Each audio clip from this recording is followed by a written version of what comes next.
یا رب تو دو جہان کا پروردگار ہے،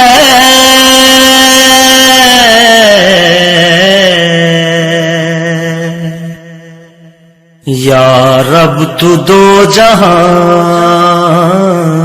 کا۔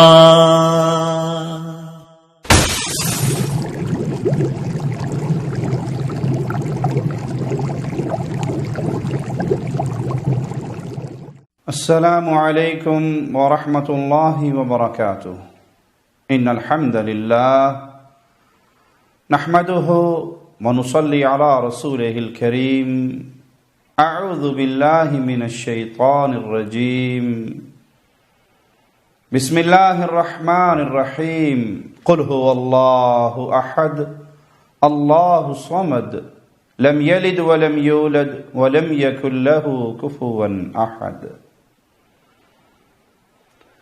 دین اسلام خالق و مالک کی طرف سے بھیجا ہوا انسانیت کی ہدایت کے لیے قیامت کی دیواروں تک آخری دین ہے۔ یہ دین اپنے ماننے والوں کو زندگی کے ہر شعبے میں رہنمائی دیتا ہے۔ یہ اپنے ماننے والوں کو کسی میدان میں پیاسا نہیں چھوڑتا۔ یہ دین کسی بھی لحاظ سے ناقص نہیں ہے۔ اللہ نے اس دین کو کامل کہا ہے، اکمل کہا ہے۔ اہل ایمان کے لیے، مسلمانوں کے لیے ضروری ہے کہ وہ اس دین کی فرما برداری کریں، وہ شریعت پہ عمل کریں۔ ہمیں حکم عمل کرنے کا ہے، فرما برداری کرنے کا ہے، نئی باتیں ایجاد کرنے کا حکم ہمیں نہیں ہے۔ اس سے رسول اللہ صلی اللہ علیہ وسلم اپنے ہر خطبہ کے اندر منع کیا کرتے تھے۔ آئیے پیارے نبی جناب محمد الرسول اللہ صلی اللہ علیہ وسلم کا فرمان سنتے ہیں۔ صحیح مسلم حدیث نمبر 867 ہے۔ پیارے حبیب جناب محمد الرسول اللہ صلی اللہ علیہ وسلم جب بیان فرماتے تو آپ کی آنکھیں سرخ ہو جاتی، آپ کی آواز بلند ہو جاتی، جلال کی کیفیت آپ پہ طاری ہو جاتی۔ آپ کا انداز یہ ہوتا گویا آپ کسی لشکر سے ڈرا رہے ہیں، جو لشکر صبح یا شام کو آ کر پکڑنے والا ہے۔ اس طرح آپ لوگوں کو اللہ کے دین کا پیغام پہنچاتے، اور آپ فرمایا کرتے تھے اللہ نے مجھے بھیجا ہے، مجھے مبعوث کیا ہے، اور اب میرے بعد جو آنے والی چیز ہے وہ قیامت ہے۔ مجھ میں اور قیامت میں یہی کیفیت ہے۔ اور آپ اپنی دونوں انگلیوں کو، شہادت والی انگلی کو دوسری انگلی سے ملا دیا کرتے، اور آپ فرماتے اما بعد فإن خیر الحدیث کتاب اللہ۔ بلا شبہ بہترین بات اللہ کی کتاب ہے۔ وخیر الہدی ہدی محمد صلی اللہ علیہ وسلم، اور زندگی کا بہترین طریقہ محمد الرسول اللہ صلی اللہ علیہ وسلم کا طریقہ ہے۔ وشر الامور محدثاتها، اور دین میں بدترین کام وہ ہیں جو اضافہ کیا گیا ہو،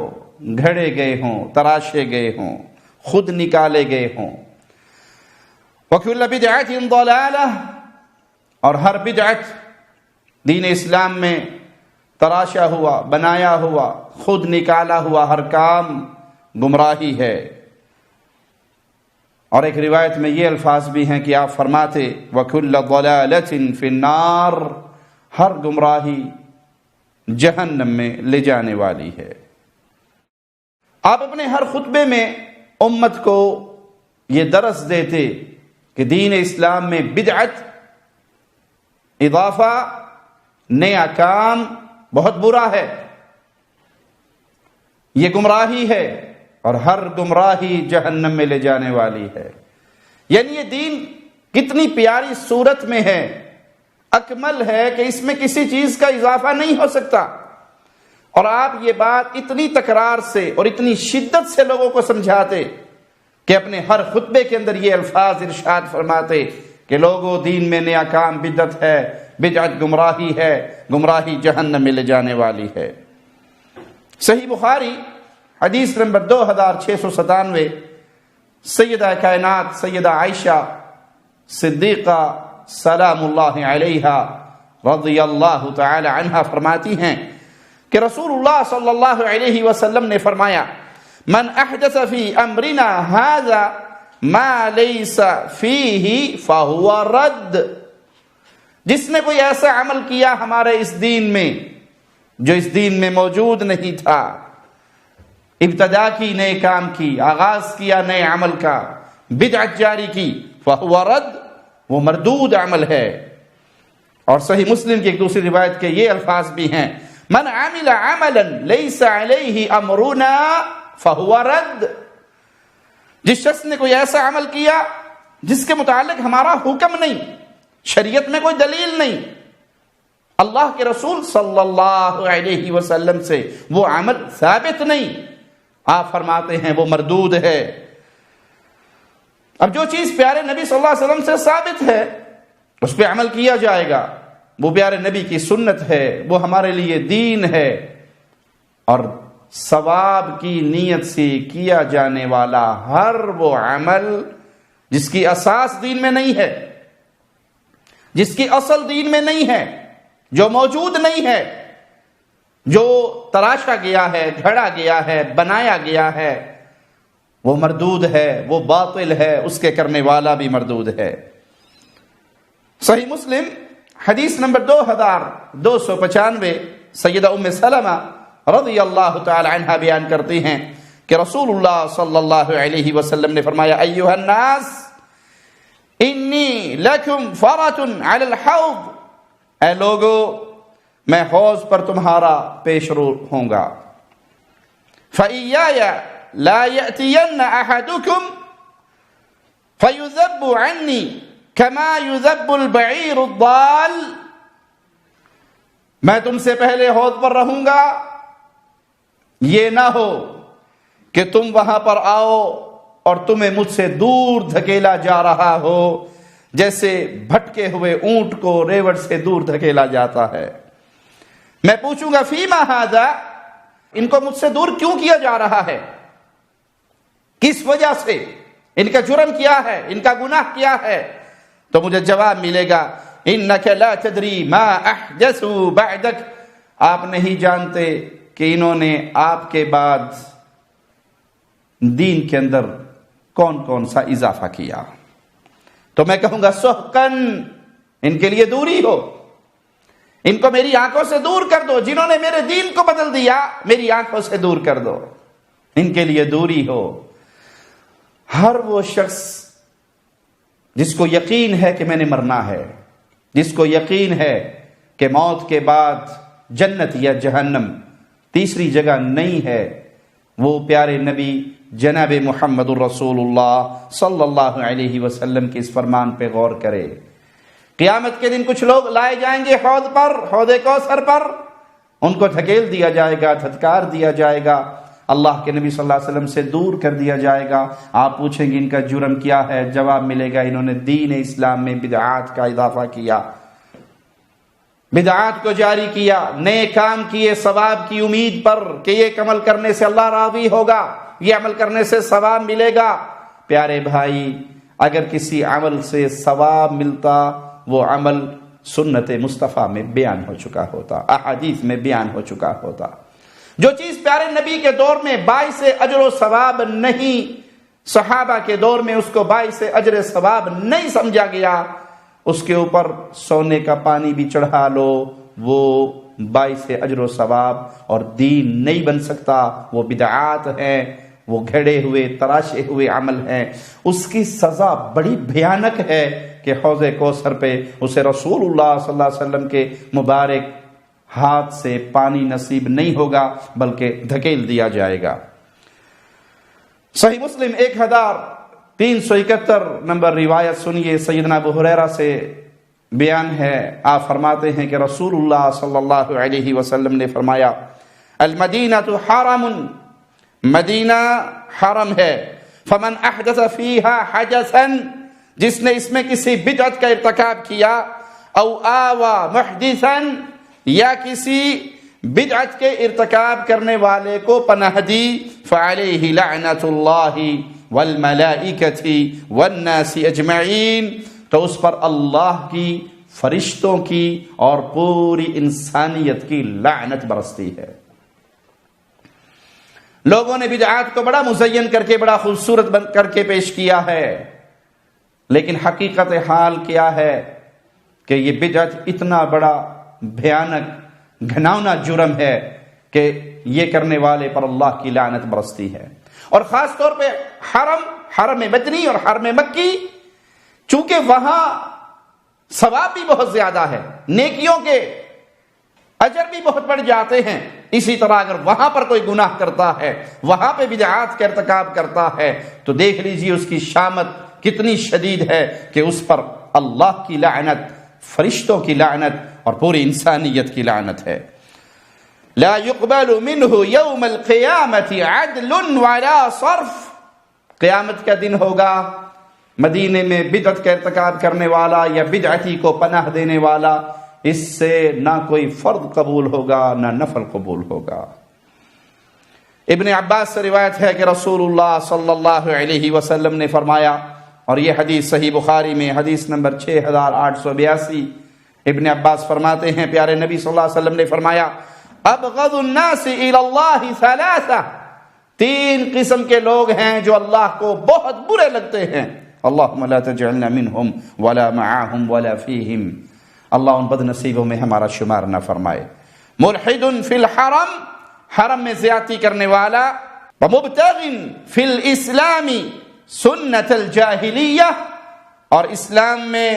جاہلیت کی رسموں کا متلاشی، مسلمان ہونے کے باوجود وہ جاہلیت کے دور کی رسموں کو اپنائے اور اسلام میں ان کو لاگو کرنے کی کوشش کرے،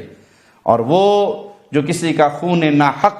بہانے کے لیے اس کا پیچھا کرے۔ یہ 3 ایسے افراد ہیں جو اللہ کے ہاں انتہائی ناپسندیدہ لوگ ہیں۔ اللہ کی عبادت حرم میں کی جائے، بیت اللہ میں نماز پڑھیں، حرم مکی میں 1,00,000 نماز کا ثواب ہے، حرم مدنی میں پڑھیں 1000 نمازوں کا ثواب ہے، جس طرح وہاں اللہ کی قربت ہے، اجر و ثواب ہے، اور اگر وہاں پہ کوئی ظلم و زیادتی کرتا ہے تو پھر سن لیجئے سزا بھی بڑی سخت ہے۔ مسند احمد میں پیارے نبی جناب محمد رسول اللہ صلی اللہ علیہ وسلم کا فرمان جو ابن مسعود سے روایت ہے، آپ نے فرمایا ہمارے لیے ایک زمین پہ خط کھینچا رسول اللہ صلی اللہ علیہ وسلم نے، ھذا سبیل اللہ، یہ اللہ کا راستہ ہے، پھر اس خط کے دائیں اور بائیں لائنیں کھینچی، ایک سیدھی لائن لگائی، پھر اس کے دائیں اور بائیں لائنیں لگائی، اور کیا فرمایا ھذہ سبل، یہ مختلف راستے ہیں، علی کل سبیل منہا شیطان یدعو الی، ان مختلف راستوں پہ، ان ٹیڑے راستوں پہ، ہر راستے پر شیطان بیٹھا ہے جو اس کی طرف بلا رہا ہے۔ پھر آپ نے قرآن حکیم کی یہ آیت تلاوت فرمائی وَأَنَّ هَذَا صِرَاطِي مُسْتَقِيمًا، بلا شبہ یہ میرا راستہ نہایت سیدھا، صراط مستقیم، جو رسول اللہ صلی اللہ علیہ وسلم کا راستہ ہے، فَاتَّبِعُوهُ، اے دنیا والو، اے کلمہ پڑھنے والو، تم صراط مستقیم کے پیچھے چلو، اس صراط مستقیم کے اوپر چلو، وَلَا تَتَّبِعُوا السُّبُلَ، مختلف راستوں پہ نہ چلنا، ٹیڑے راستوں پہ نہ چلنا، فَتَفَرَّقَ بِكُمْ عَنْ سَبِيلِهِ، اگر تم صراط مستقیم کو چھوڑ کر دیگر راستوں کو اپناؤ گے تو نتیجہ کیا نکلے گا؟ اللہ تمہیں سیدھی راہ سے ہٹا دے گا۔ صراط مستقیم ہے کیا؟ بالکل سیدھا راستہ، اس میں ٹیڑھ نہیں ہے، 2 نقطوں کے درمیان ایک سیدھی لائن لگائی جائے تو اسے خط مستقیم، صراط مستقیم کہا جاتا ہے۔ ایک نقطہ یہ دنیا ہے، ایک نقطہ جنت ہے، جنت کو جانے والا ایک ہی راستہ ہے، اور وہ راستہ ہے جس پر محمد صلی اللہ علیہ وسلم چلے اور آپ کے بعد آپ کے پیارے صحابہ چلے۔ یہ لوگوں کی باطل سوچ ہے کہ سب نے جنت میں جانا ہے، یہ بھی جنت میں جا رہا ہے، یہ بھی جنت میں جا رہا ہے، جو یوں ہو کر جائے وہ بھی جنت، اور جو یوں ہو کر جائے وہ بھی جنت۔ بھائی جنت میں جانے کا راستہ صراط مستقیم ہے، صراط مستقیم دو نہیں ہے، ایک ہے، سیدھا راستہ ایک ہے، دو نقطوں کے درمیان جتنی مرضی پینسل گھما لو، لائن لگا لو، ایک ہی لائن لگے گی، دو لائنیں نہیں لگے گی، دوسری لگے گی تو ٹیڑھی ہوگی۔ اللہ کے نبی صلی اللہ علیہ وسلم نے سیدھی لائن لگائی اور اس کے سائڈوں پہ ٹیڑھی لائنیں لگائی، اس سیدھے راستے کو اپنے صراط مستقیم کہا۔ تو محمدی عمل صراط مستقیم ہے، ہر مسئلے میں محمدیت کو اپنائیے، نماز محمدی، روزہ محمدی، حج محمدی، صدقہ محمدی، نکاح محمدی، طلاق محمدی، کاروبار محمدی، سیاست محمدی، معاشرت محمدی، معیشت محمد، ایک ایک مسئلے میں محمد فرق بین الناس، پیارے نبی صلی اللہ علیہ وسلم کی ذات کو اپنے لیے فرق سمجھو۔ جنت میں جانا ہے تو محمدی بنو، جنت نہیں چاہیے تو محمد کو چھوڑ دو صلی اللہ علیہ وسلم۔ الٹے راستوں پہ،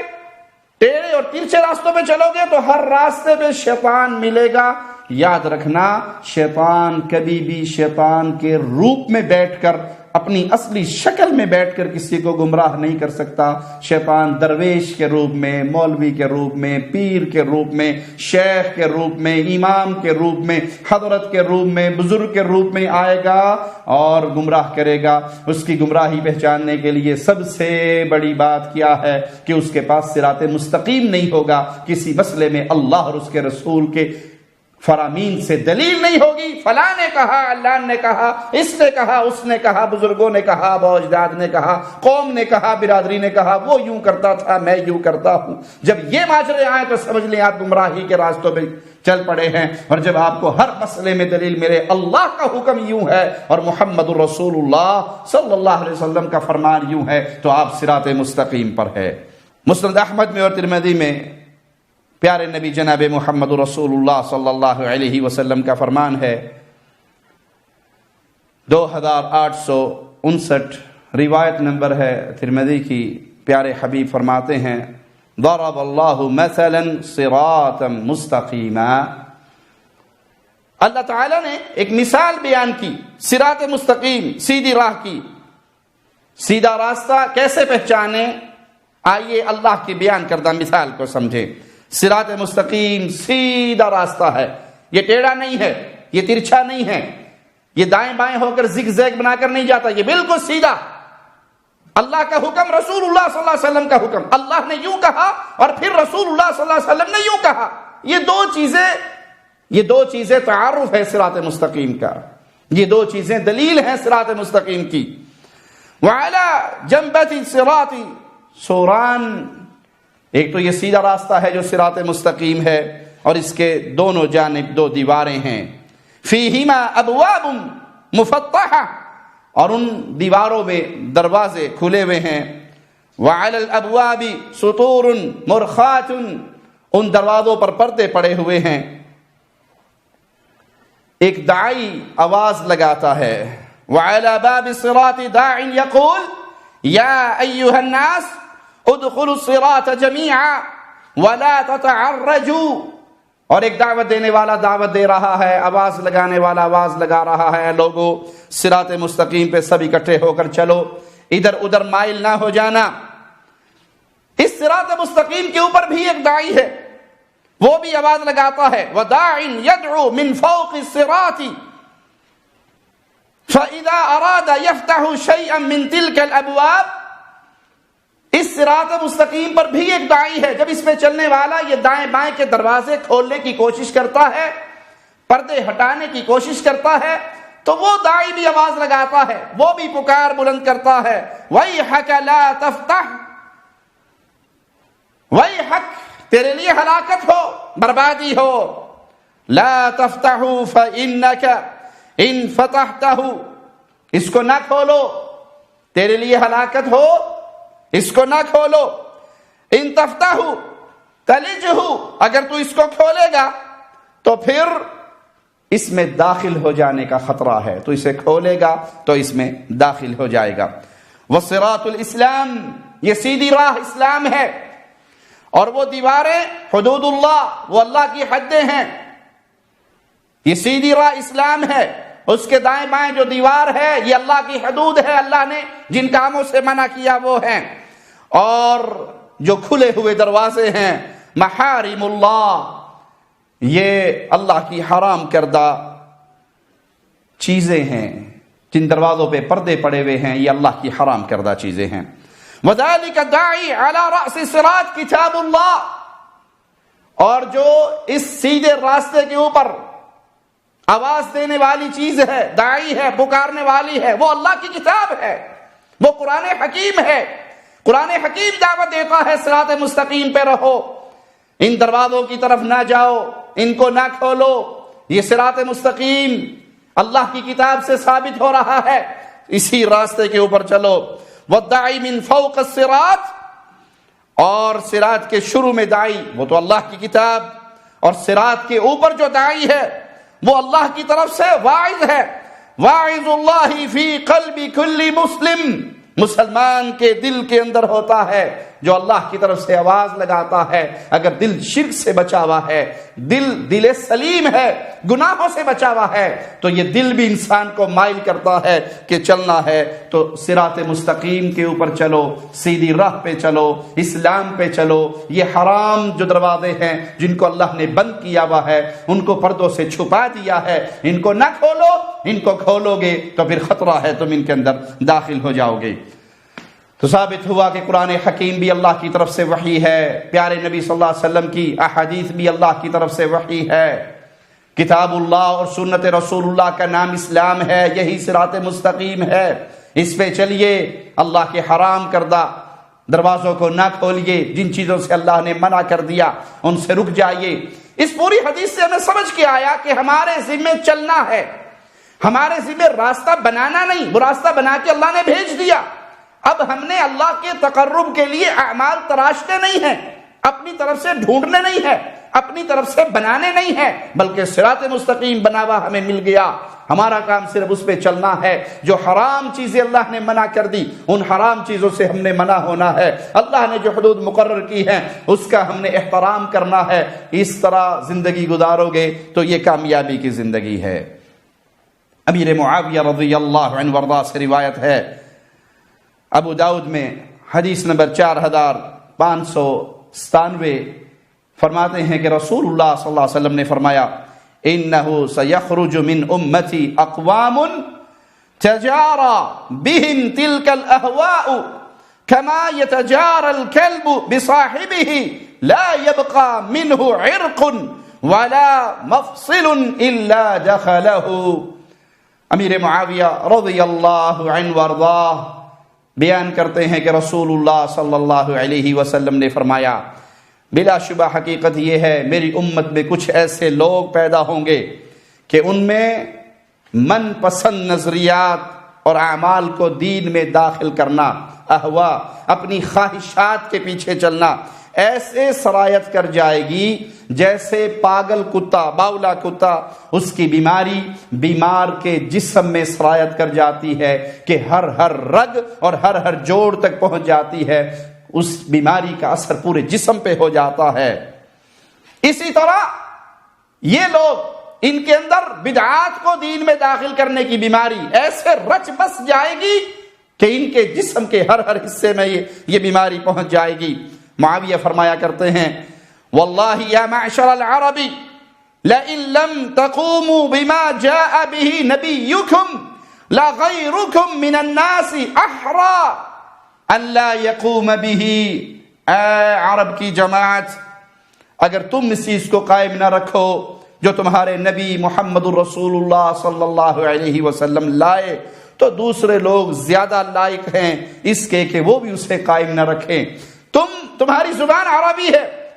اگر تم نے اس دین کو نہ سنبھال کے رکھا تو عجم کے گمراہ ہونے کا ڈر تو بالاولیٰ ہوگا۔ تو حکم کیا ہے اسلام میں کہ تم نے اللہ کے نبی صلی اللہ علیہ وسلم کی لائی ہوئی شریعت سے چپکنا ہے، چمٹنا ہے، اس کو تھامنا ہے۔ اپنی خواہش نفسی کے اوپر چلتے ہوئے اسلام کے اندر نئے کاموں کا اضافہ نہیں کرنا۔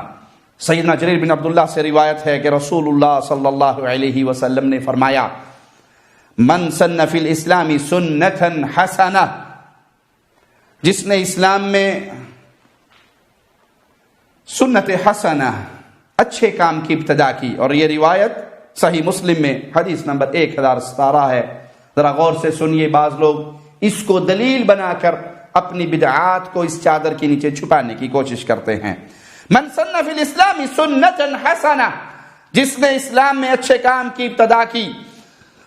فعمل بها بعدہ، اور اس کے بعد بھی لوگ اس کام پر عمل کرتے رہے، کتب له مثل اجر من عمل بها، تو عمل کرنے والوں کو بھی اس کا ثواب ملے گا، جس نے اس کام کی ابتدا کی اس کو بھی ثواب ملے گا، اور جو اس کے بعد میں اس پر چلتے رہیں گے اسے بھی ثواب ملے گا۔ ولا ينقص من اجورهم شيء، اور اس کے کرنے والوں کے اعمال میں کوئی کمی نہیں ہوگی، دونوں پارٹیوں کو، جس نے ابتدا کی تھی اس کو بھی اور جو بعد میں چلتے رہے اس کو بھی ثواب ملے گا، ثواب میں کمی ان کے نہیں آئے گی۔ ومن سن فی الاسلام سنتا سیئہ، اور جس نے اسلام میں برے کام کی ابتدا کی،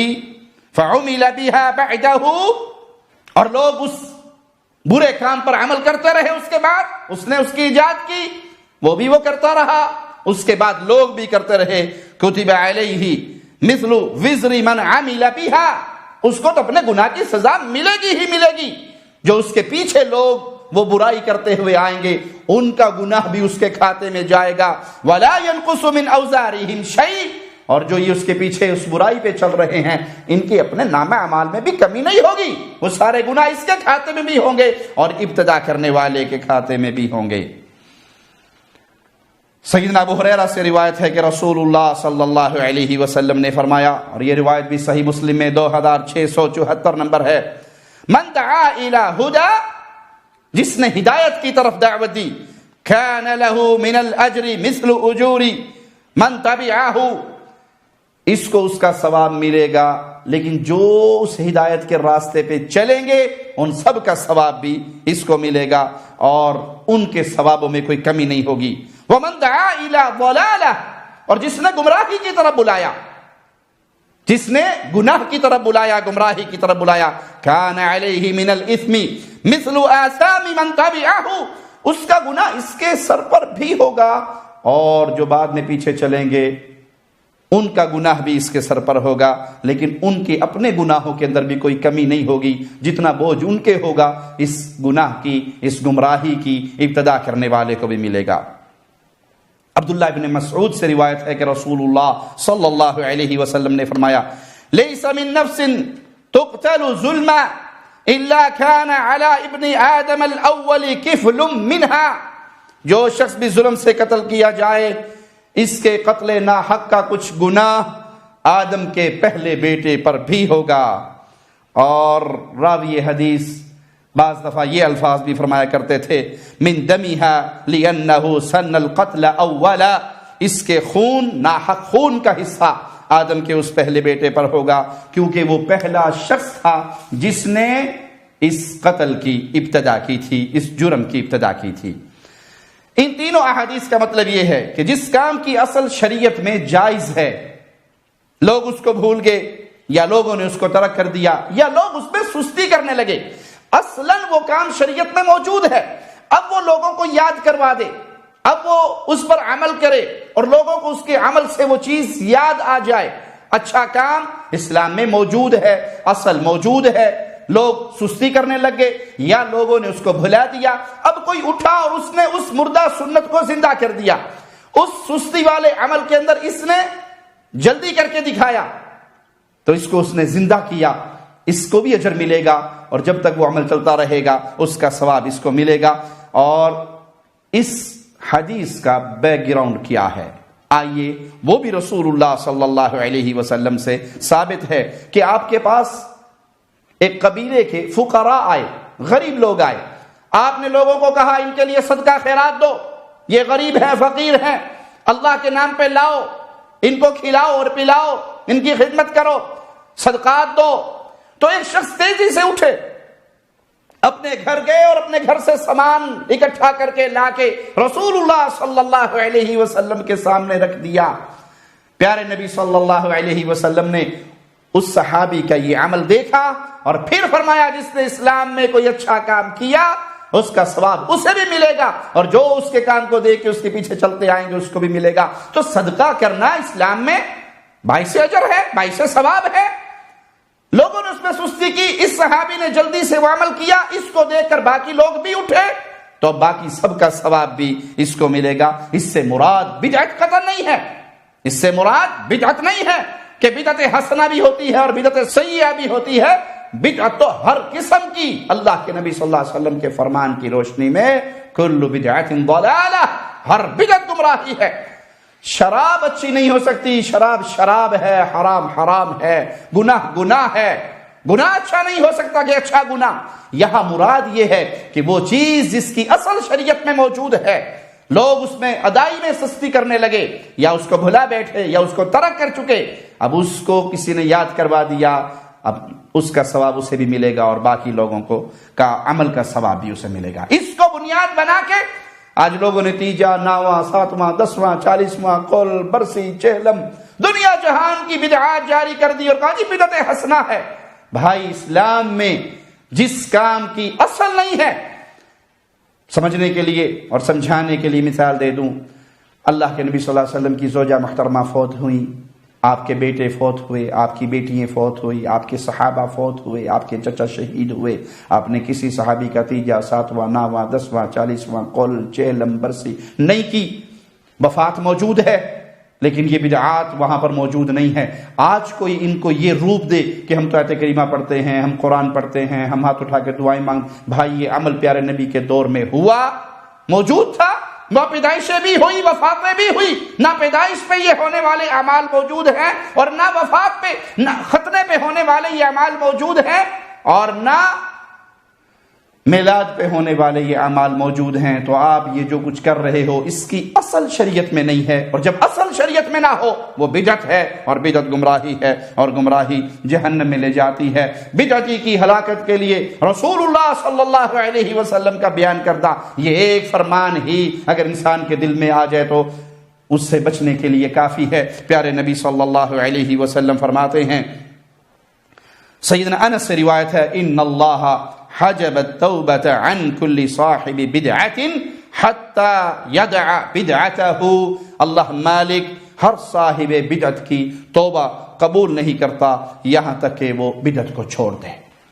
گناہگار کو پتا ہے میں زنا کر رہا ہوں، وہ توبہ کرے گا، لیکن بدعتی تو اس کو ثواب سمجھ کے کر رہا ہے، بدعتی تو